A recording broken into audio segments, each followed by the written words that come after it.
Dricus Du Plessis is not going to beat Israel Adesanya just because you want him to. Y'all must have forgot who Israel Adesanya is, and I get it's cool to hate Izzy right now for several reasons, but I feel like a lot of people have let the hate blind their objectivity. Now don't get me wrong here, I do like Dricus, and I do think he has a chance to beat Izzy, but I don't think he has that much of a chance if I'm being honest. See, I'm one of those people who respects fighters and never counts them out, because at the end of the day, it's a fight and anything can happen. But I'll be lying if I said I actually think Dricus could beat Izzy. Of course he has a chance, but I just don't think stylistically Dricus has anything for contender Izzy. Yes, this is contender Izzy, in case y'all forgot. This is who we're talking about, guys. It's a very different fighter from Champ Izzy. First of all, rewatching Dricus fights, even though it looks like he fights goofy, he does know what he's doing and it works for him. But there are two major things that are either in or not in Dricus' arsenal, and that will most likely cost him this fight. The first thing is Dricus' speed.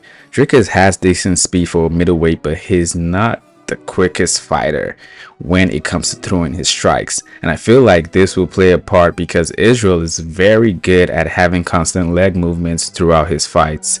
The second thing is Dricus is a pressure bulldozer type fighter. He goes in and throws everything at you, Now, when he fought Whitaker, he did have a little patience, but for the most part, he still moved forward and put the pressure in.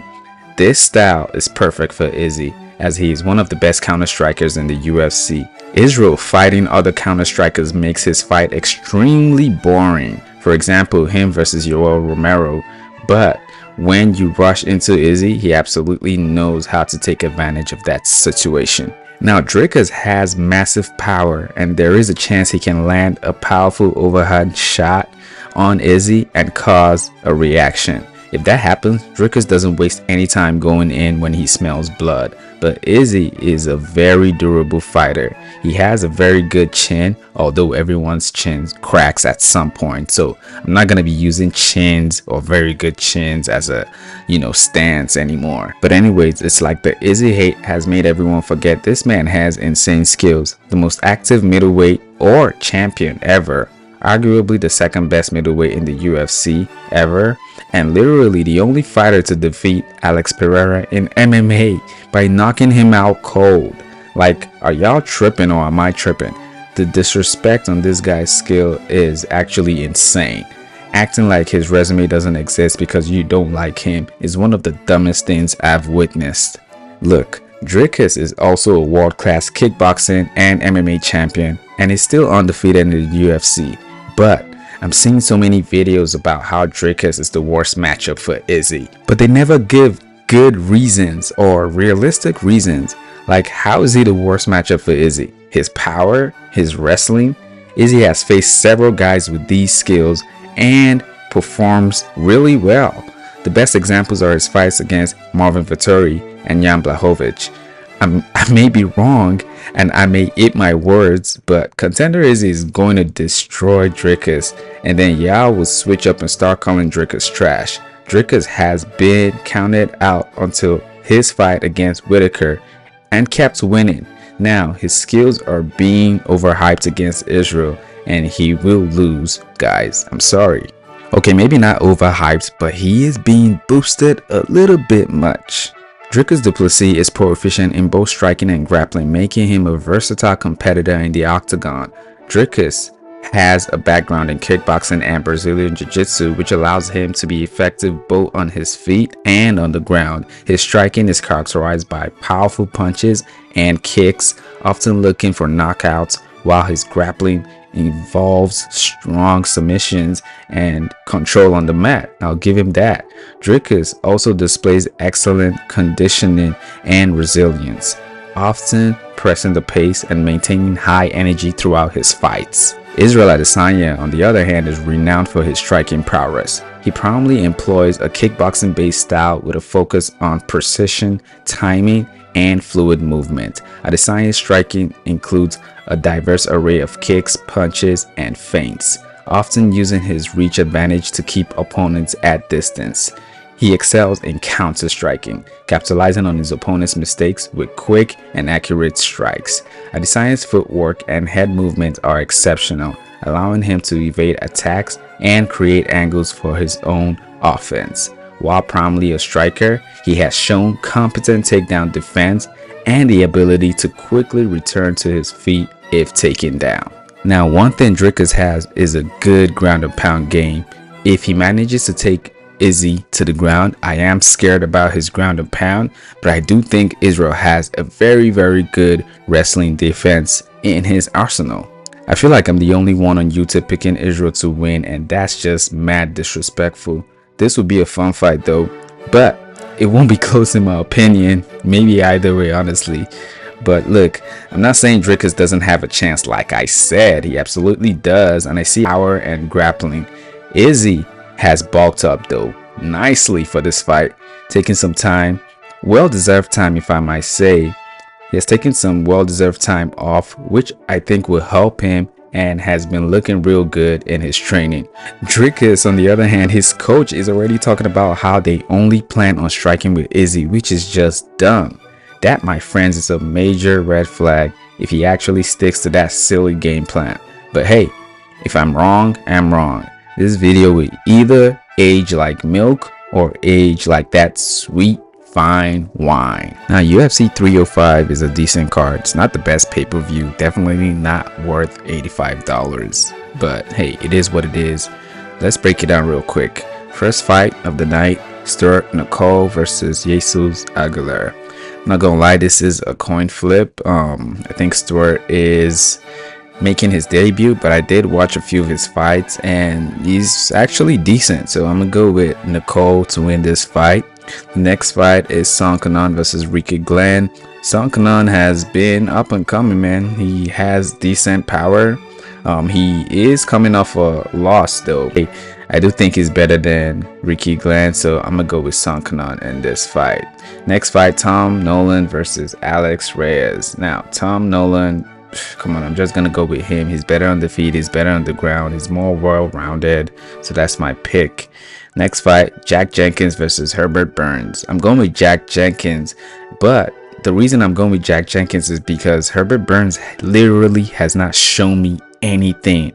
He literally declines from the first second of the fight. He just keeps getting worse.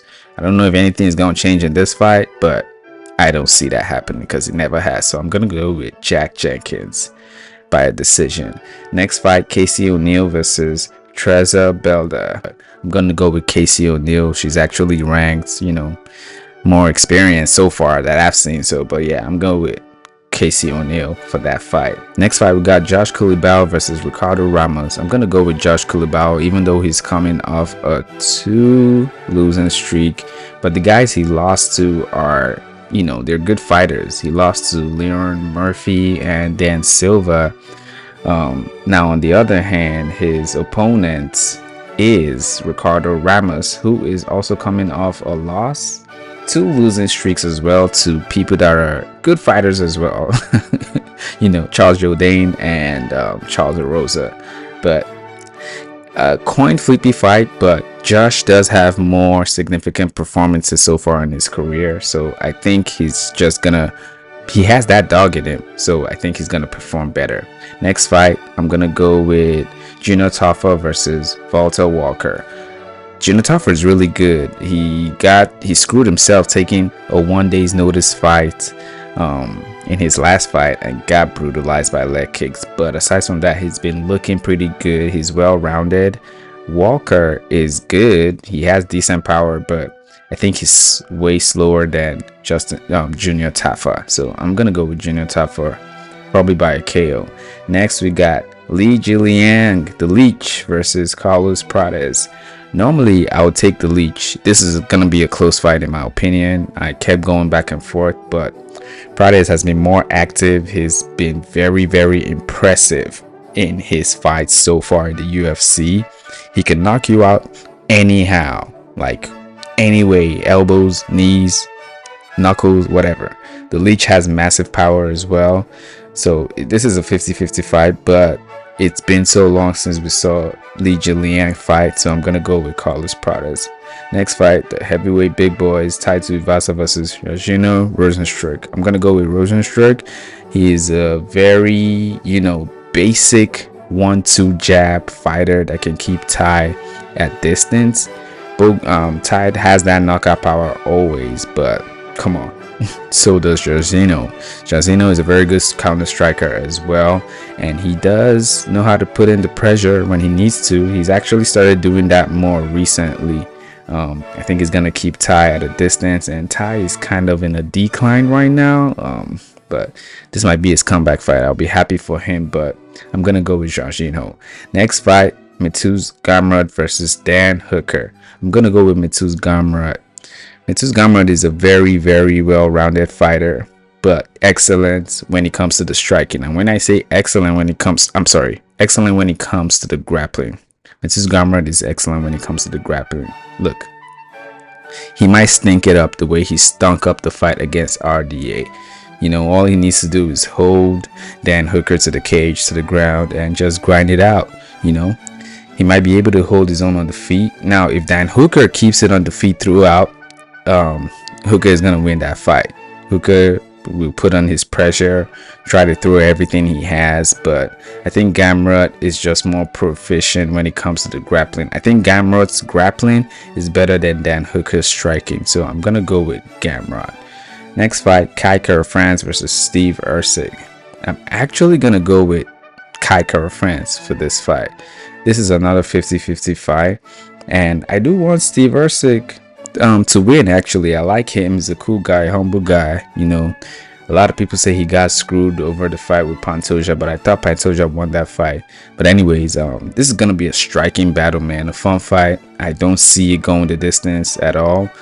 Steve Erceg is very powerful for a flyweight, so like I said, 50-50. He may put on some powerful striking and just make Kai quit, but I think Kai is very well rounded. He knows how to keep his distance. He's pretty quick, and I think he will grind it out. Now, for the main event, Dricus Du Plessis versus Israel Adesanya. I already went over that fight, and you know who I'm picking. And new Israel Adesanya, the African champion. But yeah, man, that's my picks for UFC 305. Make sure you come back to this video. If you like this video, don't forget to like and subscribe. I'll see you guys later, man. I'm out.